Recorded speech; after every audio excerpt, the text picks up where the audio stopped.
Welcome, Dr. Christman, to the World XP podcast. I really appreciate you taking the time out of your busy schedule. I know when we talked earlier, we had scheduled this like 3 weeks out and you had an exact time slot. And I was at the point where I didn't know what I was going to eat for breakfast the next day. So I really Great. appreciate having you on.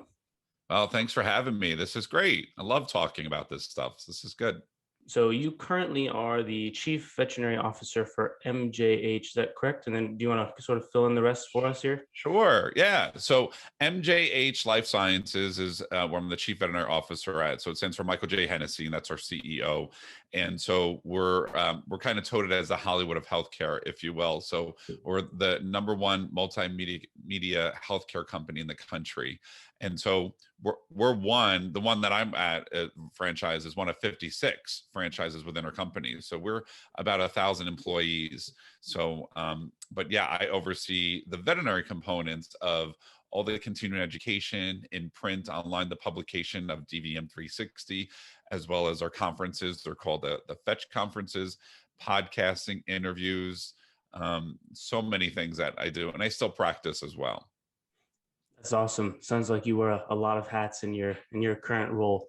Yeah. What does, so you mentioned it's a multimedia company. So what does that sort of entail from the vet perspective? Because I know your Right. background is very heavy in the veterinary sort of realm. Yeah.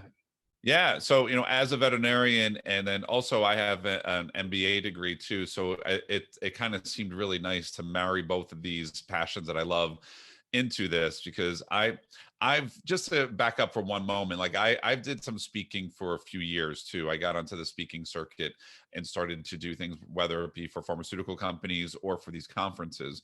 And so I really do enjoy educating audiences by being either on stage or behind the camera, or and just either pet parents or veterinary professionals. So cut to this opportunity that arose where I was asked to spearhead the continuing education. So when you become a veterinarian, a doctor, a nurse, even a hairdresser too, you need X amount of hours to maintain your licensing. And so I help create these agendas for veterinarians, veterinary technicians, practice managers, for them to attend. We have about 8 shows that we run a year. So we have that component. And then also we have print and online media too. So your journals, your typical education things. I have a good connection with the veterinary students, so we kind of bridge the veterinary students, what's important to them, into the conversation for veterinarians in our profession. So we do that. And then we do things like Instagram Lives and Facebook, and then our podcast. It's important to maintain visibility and education throughout our profession. So everybody likes to digest their material differently and how they go about receiving that education. And so that's what I do, is trying to find little tidbits, whether it be a 20-minute podcast or on Instagram Live or in print or at a live event or virtual. Even now with COVID and the pandemic, we go back and forth between live and in person. But so we have all these different areas that we can help educate veterinarians and veterinary professionals to enhance their careers. Gotcha. That makes sense. Yeah, I think I listened to a couple episodes of your podcast beforehand just to try and do my homework a little bit and do some more research, because I'm not very well versed. But it seemed like to me that it was very geared towards people that are already in the field a little bit. Is that Right. Is that fair to say? Yeah. So, most of it is veterinarians, whether they be general practitioners or specialists. And you may ask yourself, what does it mean to be a specialist? Well, after veterinary school, you can go on and pursue another, believe it or not, 4 or 5 years afterwards to become a board certified veterinary behaviorist, a board certified veterinary dermatologist, surgeon, radiologist. So, that's who's on my show and on the guests or whatever too. And those are some of our speakers that we have. Because, in general practice, we do it all. We wear all these hats. We interpret radiographs. We're looking at blood work. We're putting animals down. We're dealing with end of life care, new puppy. There's a whole bunch of stuff. And so that's what makes this profession so cool and diverse, with the fact that we see so many different species. I mean, I love human medicine. They have one species, whereas on the veterinary side, we have multiple. And then on top of it, we have specialty fields too. So yeah, it's pretty vast. Yeah. How did you decide back in the beginning, I guess we'll say, that you wanted to be a vet and get into this sort of field? Yeah, and another interesting thing about veterinary medicine is that it's a calling, and you hear this often. I hear this from many of my students and my mentees, is that you feel it either earlier in life or it's been simmering on the back burner, and you're doing a career and you wish you did the veterinary field kind of a thing. I knew when I was 5. I knew right when my parents told me that you just have this love for animals, a connection, a deep purpose and meaning with them. And so when I was young, I always remember this, situations of going to the library and looking at books of animals, just learning about them, not just like fictional characters, but like understanding dog breeds and zoo animals and things like that. And my mom and dad, we're not veterinarians by any means, but we grew up with one dog, but we were big animal lovers. And so the average age, this is a fun fact, you may not know this, but the average age where veterinarians decide they want to become veterinarians is one of the youngest. It's 8 years of age. It's 8. Whew. That is really early. And so what that means, and for your listeners to understand, is that we as veterinary professionals, we do a lot of elementary school training, career days, and those kinds of influences, because we know that spark happens earlier. So like we even back up, we don't do, we can, I'm telling you, we could do undergrad, high school, but that's how early we have to go and help nurture these relationships. And I also say this to my colleagues, is don't close doors out on kids that are interested in just learning and watching you for an hour or whatever, because we know early on, and in our age, and you hear other ones that do like career changes. One of my classmates, she was worked on Wall Street, and for 30 years, and then she decided to go back into school. I have a friend that she's an actress. She was a scream queen and in Hollywood in LA, and she went back to vet school and now is a veterinarian. So there's so many other roles, don't get me wrong, but that tends to be the journey that you see, and that's what makes it unique in this profession. That we enter the profession, one, because of our heart, and two, we have to have a passion for science, math. And I do tell this to other to prospective individuals that are interested in becoming a veterinarian. Nothing irks me more is when I hear this: I want to work with animals because I hate people. That is like the biggest falsehood that you could ever hear, because animals don't speak. There's not a single animal that can tell you, "Doc, my arm hurts." You have Yeah. to have the most incredible bedside manner to communicate with pet owners, colleagues, team members, about services that are going to be offered to an animal, whether you're working in a zoo, dealing with wildlife, small animal, large animal. It's all people oriented, and then you throw animals in the mix. So you have to have that gift of that ability to communicate with people. So it's tough. Yeah, definitely. I think I have a small dog as well. He's about 1.5, but every time I've taken him to the vet, they're always so nice and so like, when I go there, I always feel like I understand what's going on, even though I probably don't. But Yeah. they lay all the information out in a way that is very easy to understand. And here's what you need to know, and here's what you need to do. And they make it very simple and easy for me, which is super nice. And I would imagine for other people as well, especially people that have kids running around and all sorts of other stuff, that level of communication is super important. But So, I want to go back to, so you figured it out at 8, you said, and then, or 5. Do you say 5? yeah, I 5. think 5. And so you're going through school, and there's not really, um, at least where I grew up, there's not really a vet sort of track that you can take. So how did you sort of keep that interest going throughout your early, like late childhood into college? Yeah. So yeah, in high school, you really want to, and I say this to the kids, you really want to hone in on your sciences and on your maths, because it is a big foundation that's going to lay the groundwork for what you're going to do. Everything starts to build on top of one another. So there's two things that you have to kind of nurture. Is one is the science component, science and math, and then the other is getting some experience. And so, what happens to the kid that's 12 years of age that is not old enough to be working at a veterinary hospital? Well, that's when you start being more creative and looking at things like either volunteering, shadowing. You can shadow a veterinarian here and there and watch. You can do foster and rescue. So there's that. So you do that while you're going through high school. You have to, and I'm going to call it what it is. You have to have good grades. You have to listen. You're a doctor, like you're dealing with life and death in your hands too. You're going to be doing surgery. So there's a lot of things. So you have to have a pretty strong GPA to get into an undergraduate program. And so I went to Rutgers University. They had an animal science program. And so a lot of these programs throughout the country do offer your pre-veterinary prerequisites to get you into veterinary school. So they know. So, but other tracks that you can do is biology, all these different things. But animal science for me, because I knew that I wanted to go down that road. But a big but to this is you don't know if you're going to get into vet school, because vet school is really tough to get into. There's only about 32 vet schools that are in the country. At the time I applied, I think it was only 25. So that's tough. So you have to have a plan B. And I say that to everyone, always have a plan B, because you can reapply. I've had students and I've seen people that have applied 3 or 4 times and they get into vet school. So never give up on your dream, but you're going to have a plan just in case. So my plan was I'm going to go into pharmaceuticals because I was working for Johnson & Johnson at the time while I was at Rutgers. And I said, in case I don't get in, I'm going to work. I like this a lot. I like lab animal science. This is fun. But I got in and I was like, oh my gosh, this is amazing. Like a dream come true. Because it really is a dream come true. It really is. And so I got into Iowa State University. And, with that being said, I continued to be working at a veterinary hospital. In fact, I worked at the vet hospital where I was the kid at, and all full circle. The vet hospital was right across the street from the high school. And all my years, job shadowing, internship, vet school, I go right back to the hospital where I was associate veterinarian to chief of staff of the hospital. So That's awesome. Full circle for you, definitely. it really is. Yeah.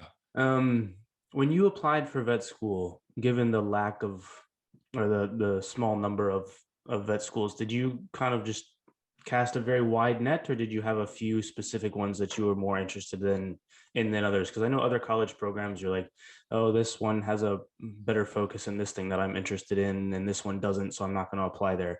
Is that the Right. case for vet schools as well? It is. Everyone asks me too, where should I apply to vet school? I said the one that gets you in. So whether, there's usually one application, there's a general application that can disseminate it to multiple schools, which is great. So you could do that, but try not to get yourself emotionally attached to a school that you're most passionate about, because you may not get in.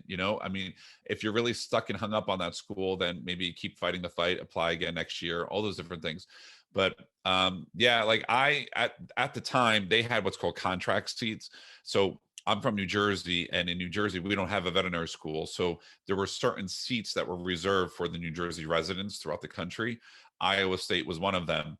And I strategically chose to apply to those vet schools that would get me in as in-state tuition, because the average student loan debt is around $300,000. It's a hunker of a loan, So that was part of my plan too, is like, okay, I don't want to come out with a huge student loan debt. I want to do something sustainable. So I did that. That's where I got into Iowa State and I got into the in-state. But nowadays I don't have them. So, but my recommendations is to go to the school that works for you and that lets you in. And you can even apply internationally too. So out in the islands, they have veterinary schools too, and then abroad too. So Australia, New Zealand, England, and I see it all over the world now, which is great. So again, you have to be yourself. You have to be open. If this is your dream, this is your passion, follow that dream and let the school go along for the ride. Second, so say you get into, UC Davis, or you go into Tufts, or you're at the islands, you're going, like if this is what you want to do, pack your bags, because you're going to go and you're going to do it. Yeah, 100%. I have a friend that actually got into UC Davis vet school. She just finished her first year there. So Excellent. Yeah, she said a lot of the same things about just wanted to do it forever, loves animals, all that sort of thing. So Right. hopefully, knock on wood, she gets through and with flying colors. But I also, one of the few things that I do know about veterinary schools, there's a lot of different paths as far as like small animals. There's like zoo, I think zoo veterinary, Yep. and then exotics, I think, is another one. So Yes. how different are those paths in school, and then to practice? Like once you get into one, is it difficult to sort of change and go back to a more general practitioner, or like what does that sort of process look like? Yeah, it's a great discussion, because I think the general public is just fascinated about this too. This is just like, because I'll give you an example. So when you take your boards, when you take your national boards, it's a 6-hour exam. And like my first question was about an alligator. And I said, you have got to be kidding me. Like, are you kidding me? Am I being punked right now? But like you realize it's reptilian medicine, like, okay, Adam, you got this. It's reptiles. You studied this before. Then I had a question about an ostrich. Well, that's bird medicine. So you kind of know those things. But to your point, that's where internships really help. So you can go in, you're going to have to do X amount of hours in small animal and X amount of hours in large animals. So like equine, cattle, sheep, and goats, because that's what's on your board. But if you want to go into zoo a little bit further, you can do these externships or internships on your 4th-year rotation. You can pick out your rotations where you want to go. And they'll gladly accommodate you. If you're interested in shelter medicine, for instance, you can go ahead and do shelter medicine. So yes, you can easily do those things. Now, if you wanted to go all the way and be boarded in zoo medicine, that's another 4 years. So you go down the internship road, then you go into specialty service, so that you'll be a specialized veterinarian in zoo medicine. So like one of my friends, she works at Disney's Animal Kingdom, and that she takes care of the animals there. So I can't do, I don't know how to do surgery on a gorilla or all that stuff because I didn't have the training for it. But this is what, again, this is a cool part about veterinary medicine. To your listeners, I can do a career change. I can still stay as a veterinarian. I can take the classes and continuing education that I need. I may not necessarily need to be boarded in it, but I can continue to do it, and I can still do it because your license is that diverse and vast. You can do those different things. So, so that's what's pretty cool. So, not to pivot on this, but I do want to bring up one point is like, if you feel stuck as a veterinarian, like, I don't know if I want to keep being an equine veterinarian seeing horses, you can easily take all these continuing education courses that we do, that I was talking about earlier. You can go for it. So, the passion can still stay alive, because compassion fatigue is a big thing in our profession. Burnout is huge. Burnout is big. Yeah, that makes sense, just based on the amount of animals and then people that you see, and you have to maintain that sort of Yes. positive energy and high communication skills. And one day you're going to be like, I don't want to talk to people today, or I don't want to do Right. whatever. So yeah, that makes sense. Total sense. Which route did you choose, the general route, or Yeah. which? Okay. So So I did. what does that entail? So I did general practice, and so it's exclusive small animal, dog and cat. So, and you can see other things like they refer to them as pocket pets. So like your ferrets, hamsters, chinchillas, guinea pigs, like you can occasionally see those things too. Um, but yeah, so I exclusively saw dog and cats, and surgery, radiology, anything from spays and neuters to growth removals to abdominal surgery, cancers, nodules, all those different things. We do a lot of cytology and diagnostics. So looking at blood work, looking at things under the microscope. Dermatology is huge. If your dog is itchy, has got allergies, cat, same thing. Preventative medicine, it's a huge part. I tell everyone we're veterinarians, we're not vaccinarians, but if we like to vaccinate against infectious diseases such as distemper, so a lot of education happens in those exam rooms, a lot, because we want to empower the pet parent, is what I say. We really want to make sure that we keep that human animal bond super strong. And then a lot of end of life care, a lot of end of life care. So you got to remember, our animals don't nearly live as long as us, right? Right. So the general life expectancy of like medium sized dogs is like 12 years. So you're practicing for, like me, I've been 20 years. So like you're seeing them from puppy to end. You know that that can get very fatiguing. There could be days where you could be putting down 10, 12, 15 animals in one shift, because it's that you just don't know what you're going to see. Then you can have a day where you're not dealing with any of that stuff, but you got to be ready for that emotional roller coaster. And so vet school trains you for those things. But again, you're a human. You entered this profession because you love what you do. So seeing that sadness, or people that have emotional or financial circumstances, makes it challenging as the general practitioner, which is what I do. And so that makes it tough. Yeah. Does it ever, it never probably gets easier, but is there a point where you have the animals at the end of life care, and it kind of get used to it a little bit? Like, does it get easier over Yeah. time? Yes, definitely. Because you understand the why. You hear this at the end after I put an animal down. the owners were always saying, my gosh, like, I can't believe how peaceful it was. Like, I wish they had this in human medicine, like all those different things. So it is an honor to be there at their final stages and to let them cross over with the dignity and respect that these animals rightfully deserve. So that's what you have to keep holding on to, the why behind what you do. Like, it is a beautiful service that you're providing them. It's a very, very gut wrenching, tough one to do.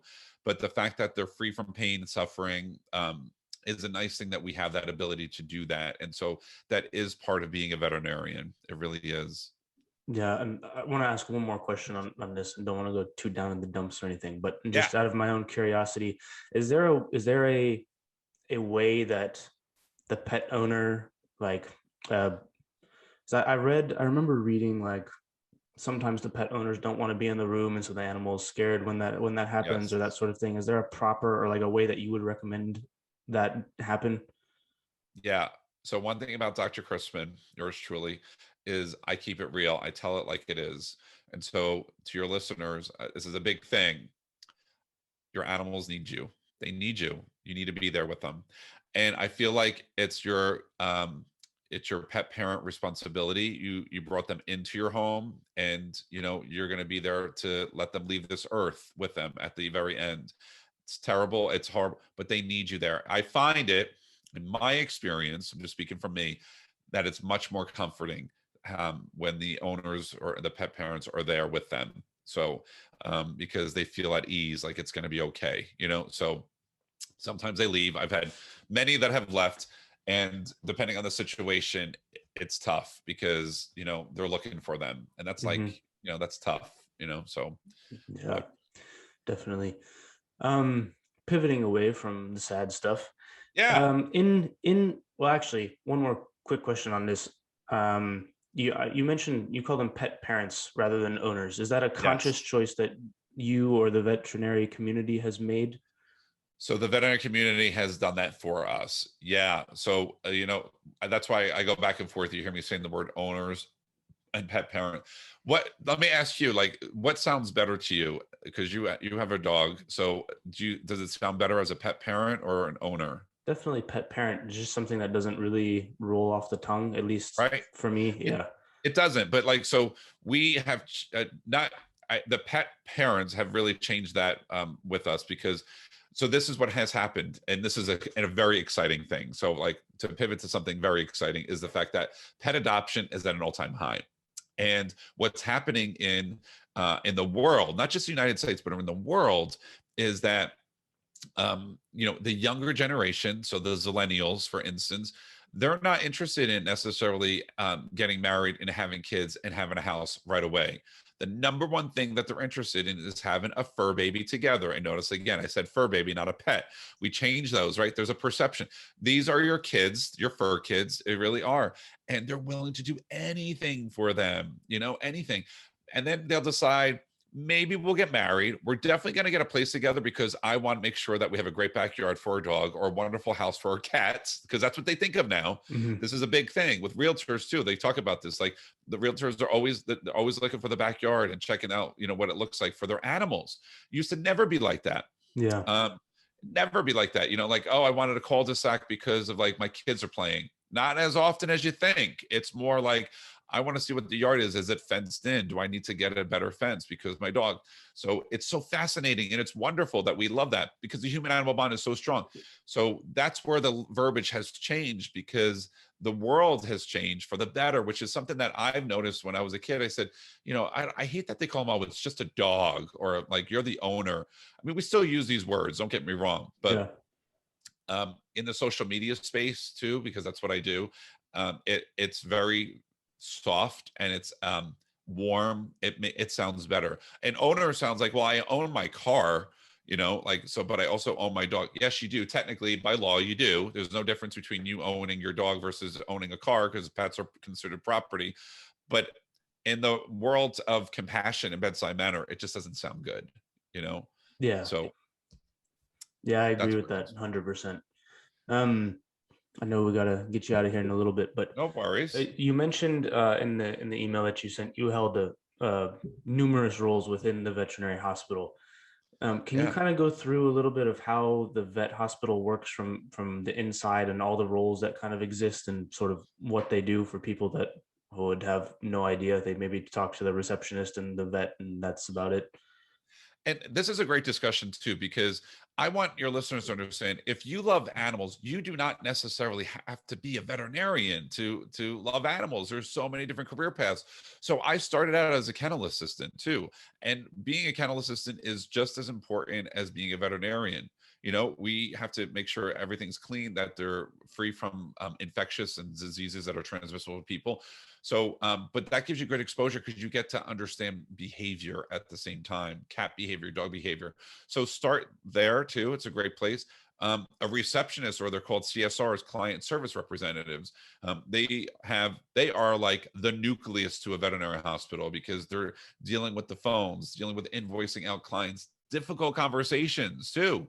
You know, payment, I have no money, or, you know, upset pet parents. There's a whole bunch. So I encourage your listeners to assume that position as a veterinary receptionist, because it is one of the toughest, I'll tell you that.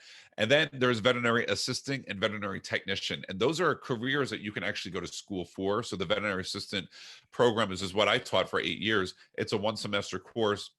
It gives you that visibility. It's in the continuing education component, but you get that exposure to do what you need to do. Plus, you see hands-on activity. So that's great. You support the veterinarian, you support the veterinary technician. The veterinary technician is a 2 year position, or 2 year education process to be licensed as a LVT, licensed veterinary technician, or registered veterinary technician, an RVT. And you have that ability too. So you're working in surgery, anesthesiology, everything. I mean, we would be nothing. Veterinarians would be nothing without the veterinary technicians. So it's all about teamwork in the hospital.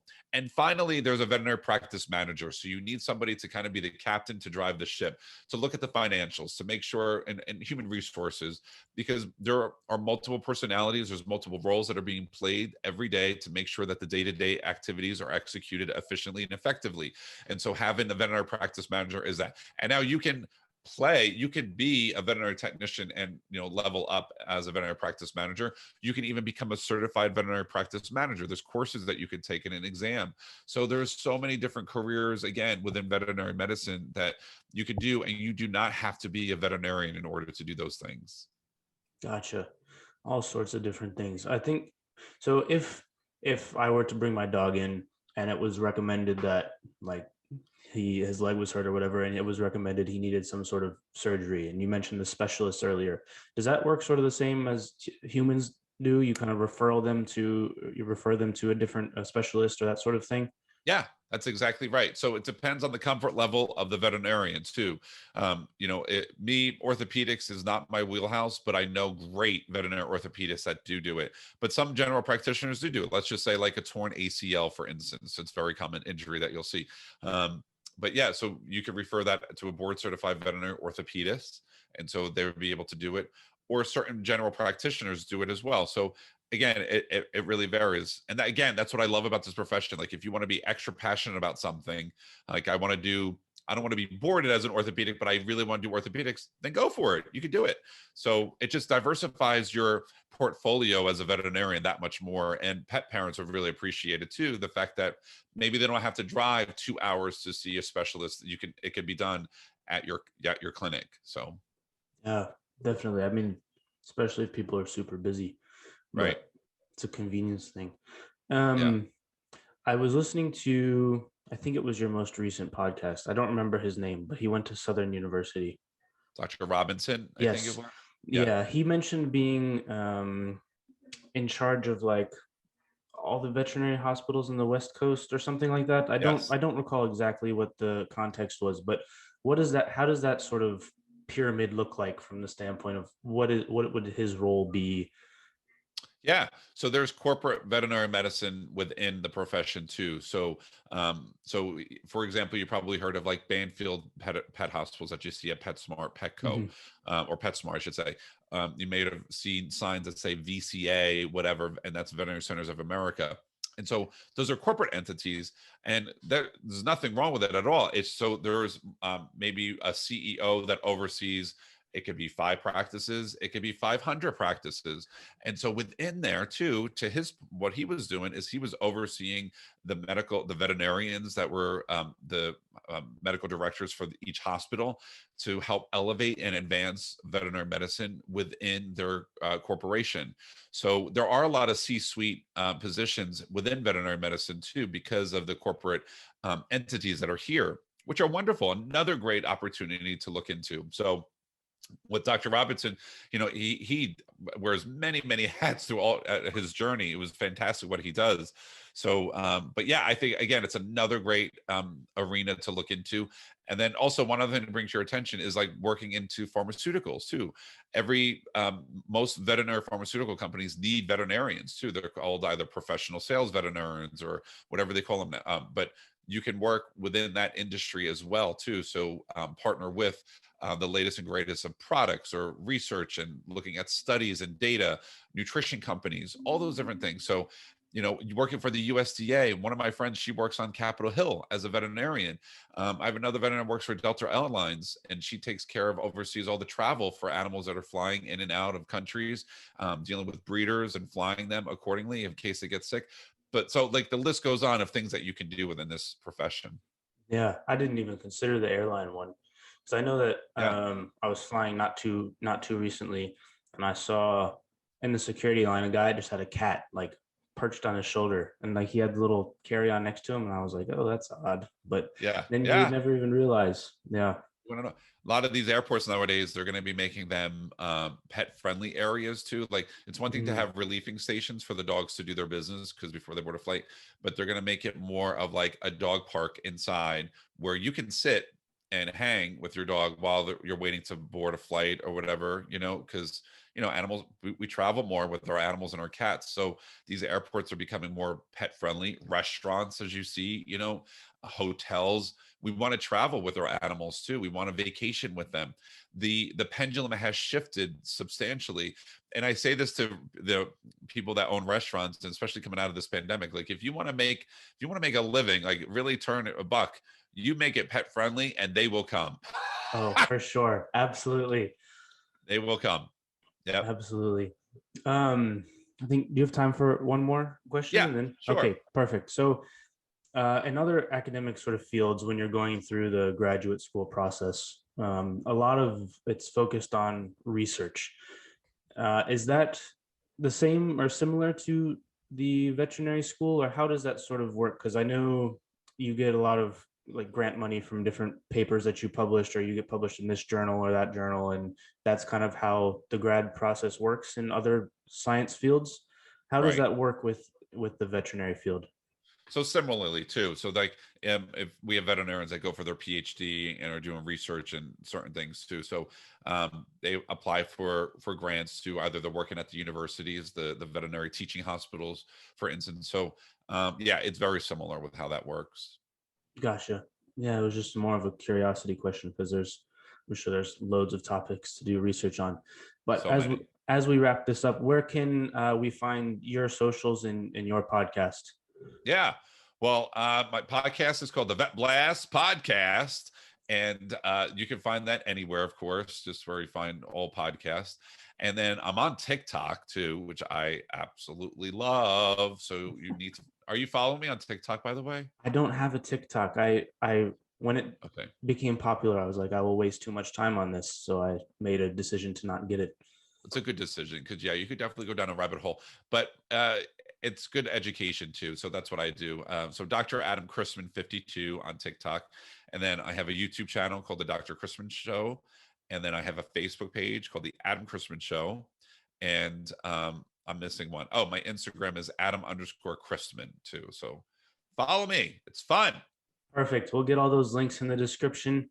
Any advice, like one liners of advice for pet parents before we wrap it Um, up? Yeah, I would say be proactive than reactive. And what I mean by that is don't let things wait. If they've been vomiting for several days, see them now. Don't try to like, oh, it'll get better, be proactive than reactive. Get blood work done, get everything that you can check to make sure you get baselines, because again, animals don't talk to us. I wish they could, but let me tell you, they're very good at masking signs and disease and illness. So you want to make sure that you listen to your veterinarian and support them. Perfect. Thank you. I really appreciate your time. I really enjoyed the conversation. Everybody go check the links out in the description, and we'll see everybody next time. Bye, everybody. Bye, everybody.